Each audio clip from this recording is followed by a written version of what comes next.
জাহের আলভীকে গ্রেফতার করার পরপরই বেরিয়ে আসলো স্ত্রী ইকরার মৃত্যুর চাঞ্চল্যকর তথ্য।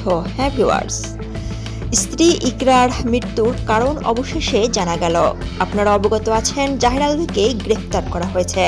দীর্ঘদিন পলাতক থাকার পর জাহের আলভী আইন শৃঙ্খলার বাহিনীর হাতে আটক হয়েছেন। তারপরই ইকরা মৃত্যুর চাঞ্চল্যকর তথ্য পাওয়া গেল।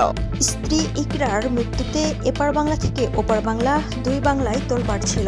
কারণ ইকরা এবং আলভীকে সাধারণ জনগণ থেকে সোশ্যাল মিডিয়াতে যারা অ্যাক্টিভ ছিল তারা মোটামুটি সবাই চিনত। কিন্তু হঠাৎ করে ইকরা সবার মাঝখান থেকে চিরবিদায় নেওয়ার কারণটা অজানা ছিল। হ্যাঁ ভিউয়ার্স, তবে অবশেষে জানা গেল একটা কথা। যখন একটা বিবাহিত ছেলে একজন স্বামী অন্য নারীতে আসক্ত হয়, তখন তার স্ত্রী কতটা কষ্ট পেলে এভাবে চলে যায়।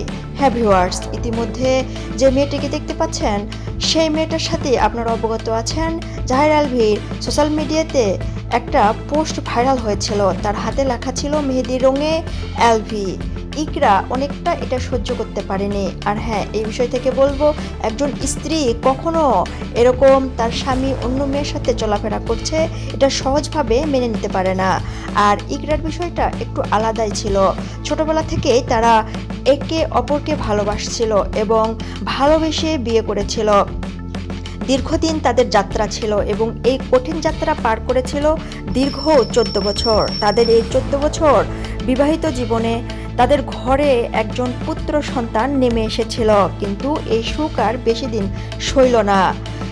হঠাৎ করেই যখন জাহের আলভী তার বড় পরিচিত হলো, তখনই ইকরার সাথে এইরকম দুর্ব্যবহার করে আসছিল।